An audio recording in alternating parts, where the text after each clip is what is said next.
All new developments in the Pacific. Joint U.S.-Philippine military drills are underway in the South China Sea, and it's leaving China on edge.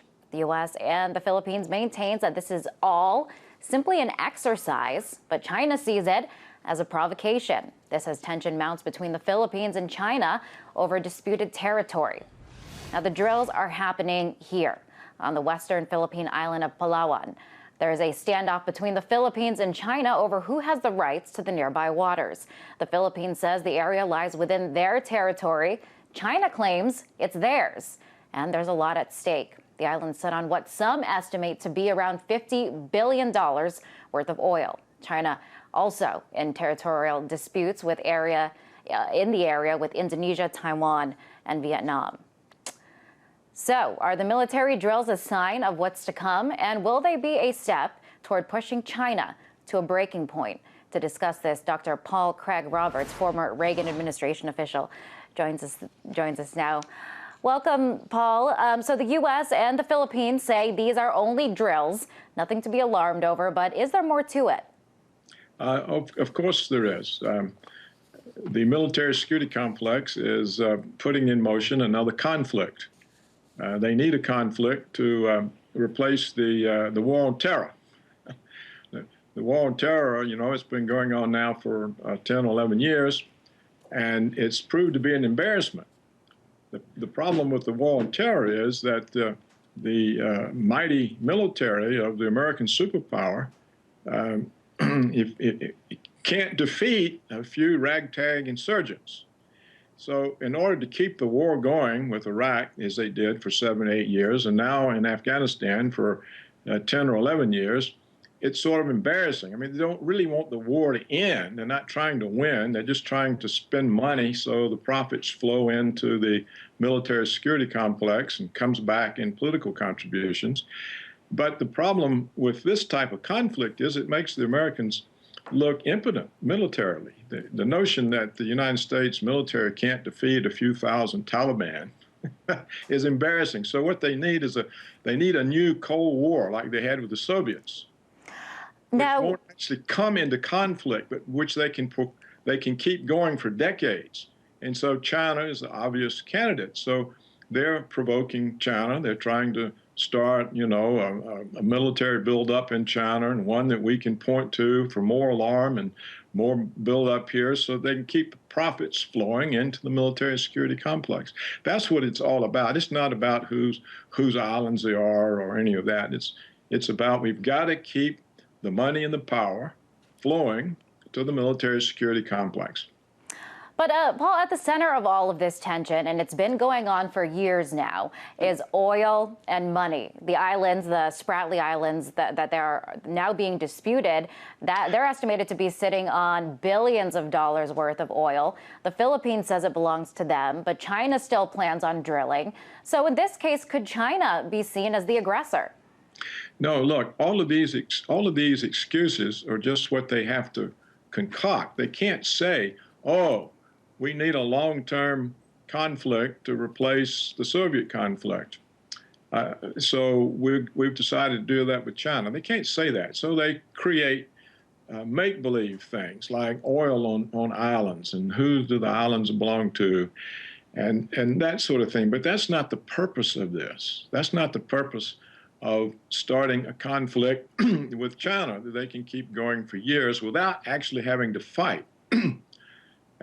The problem with the war on terror is they've been fighting, and yet they don't win. And so that's embarrassing, and that hurts the military's reputation and hurts their self-image and the morale. So they need a Cold War, and that's what this is all about. It's not about whose oil it is or who's the aggressor. It's about the need to keep money flowing into the military security complex. I mean, if you had peace, what would happen to all these companies and their profits and Homeland Security and the CIA and all the rest? So that's really what it's about. We really shouldn't let them program us into thinking that China is trying to claim something that's not theirs, or that the Philippines are, or that they're, I mean, the Philippines wouldn't be a match for China anyhow. And the real question is, why does the United States think it has any business being in the South China Sea? I mean, what if China was saying that its business was the Gulf of Mexico? I mean, we would be incensed. So why shouldn't China be upset when we say that their home waters is our national interest? All of this is to provoke conflict. It's nothing to do with oil or who owns the islands. But Paul, there is a treaty back in the 1950s that states that if something was to threaten the Philippines, that the U.S. would provide some kind of aid. Yes, but China hasn't threatened the Philippines. They're not threatening anybody. They're not bombing any countries. They're not invading them. They're not doing anything. They're penetrating people economically with trade, but they're not. You know, look at Africa. China is there on business terms. How's the United States there? They're there with the Africa Command, militarily. So China has warned that these military exercises would raise the risk of an armed confrontation, and tension has been mounting between these two countries for quite some time. Is that more likely now? I don't think the United States actually wants it to come to an armed conflict. As I said already, I think what they want is another Cold War. They had one with the Soviets. It kept the profits flowing for decades. Now they want another war like that, not a hot war. The trouble with the hot war is you might not win. But the Cold War, you can keep everybody worried. You can keep Homeland Security going. You can keep all the profits flowing into the military complex with new weapon systems and all of that sort of thing. And so that's really what it's about. We shouldn't be fooled by what they tell us it's about. It's never about what they tell us about. Remember, there was no weapons of mass destruction in Iraq. There are no Iranian nukes. The Taliban had nothing to do with 9/11. So everything they tell us is wrong. So we shouldn't let them get away with it again. Now, Paul, there's over 7,000 American and Philippine troops now taking part in this exercise, so it's pretty extensive. So, of course, this is costing a lot of money, taxpayer money. And not too long ago, the Pentagon announced big defense cuts. Is there kind of a disconnect here then? Well, they're trying to overcome defense cuts by having a new threat. And so they're turning China into the threat. Yes, there is a conflict, but they don't want the defense cuts. I mean, look, President Eisenhower warned the American people in his last public address in 1962 about the military-industrial complex. It's now called the military security complex, about how it would take all the money that the country had and all the liberty the country had, and that people should wake up to the fact. Well, they never did. And that's precisely what it's been doing, and it's what it's doing now.